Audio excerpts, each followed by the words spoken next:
అయినా వెంకటాపురంలో తూటాల వర్షం తగ్గలేదు. బాంబుల మోత ఆగలేదు.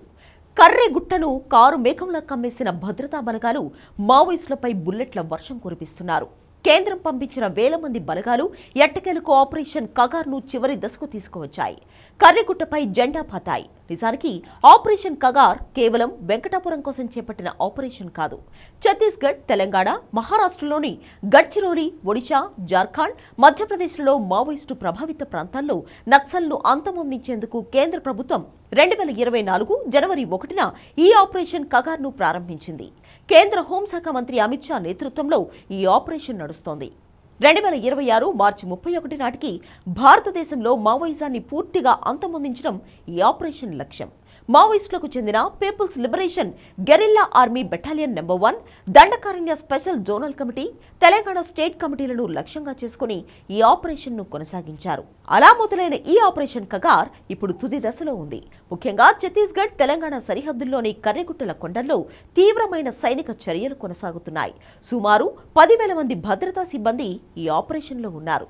CRPF, cobra, DRG, buster fighters, Telangana Greyhounds, Maharashtra C-64 లాంటి కీలక టీంలను ఈ ఆపరేషన్ కోసం ఉపయోగిస్తున్నారు.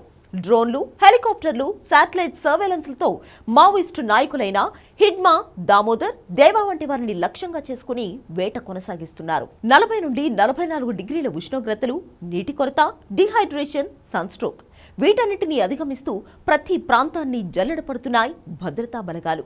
ఈ ఆపరేషన్తో సమీప గ్రామాల్లో ఉద్రిక్తత నెలకొంది. ఆపరేషన్ పేరుతో అమాయకుల ప్రాణాలు కూడా తీస్తున్నారు అనేది వాళ్లు చేస్తున్న ఆరోపణ. అంతేకాకుండా రాజ్యాంగానికి విరుద్ధంగా ఆదివాసీ ప్రాంతాల్లో ఈ ఆపరేషన్ను చేపడుతున్నారంటూ ఆరోపిస్తున్నాయి. ఇటు కాంగ్రెస్, బీఆర్ఎస్ పార్టీ నేతలు కూడా ఈ ఆపరేషన్ను తప్పుపడుతున్నారు. మావోయిస్టులను శాంతి చర్చలకు పిలిచి పరిష్కరించాలని డిమాండ్ చేస్తున్నారు. అటు మావోయిస్టుల నుంచి కూడా ప్రభుత్వానికి లేఖలు వచ్చాయి. కర్రెగుట్టపై జరుగుతున్న ఆపరేషన్ను వెంటనే నిలిపివేసి మావోయిస్టులతో చర్చలు జరపాలని డిమాండ్ చేస్తున్నారు. కానీ కేంద్రం మాత్రం తగ్గేదేలే అన్నట్లు ముందుకు వెళ్తూనే ఉంది. వాళ్ల తుపాకీ గొట్టాల నుంచి వస్తున్న తూటాలకు మావోయిస్టులు బలవుతూనే ఉన్నారు. రీసెంట్ గా మావోయిస్టులు ఏర్పాటు చేసుకున్న ఓ గుహను కూడా గుర్తించాయి భద్రతా దళాలు. సుమారు 1000 మంది ఒకేసారి దాక్కునేలా ఈ గుహను తయారు చేసుకున్నారు మావోయిస్టులు. దాన్ని ఆక్రమింపజేసిన దళాలు ఇప్పుడు మావో బేస్ క్యాంపులను పేల్చేశాయి. ముందుకు సాగుతూ గుట్టపై ఏకంగా జెండా పాతేశాయి. ప్రతి ఒక్కరూ వ్యతిరేకిస్తున్నా కేంద్రం ముందుకు తీసుకువెళ్తున్న ఈ ఆపరేషన్ కగార్లో తర్వాత ఎలాంటి పరిణామాలు చోటు చేసుకుంటాయో చూడాలి.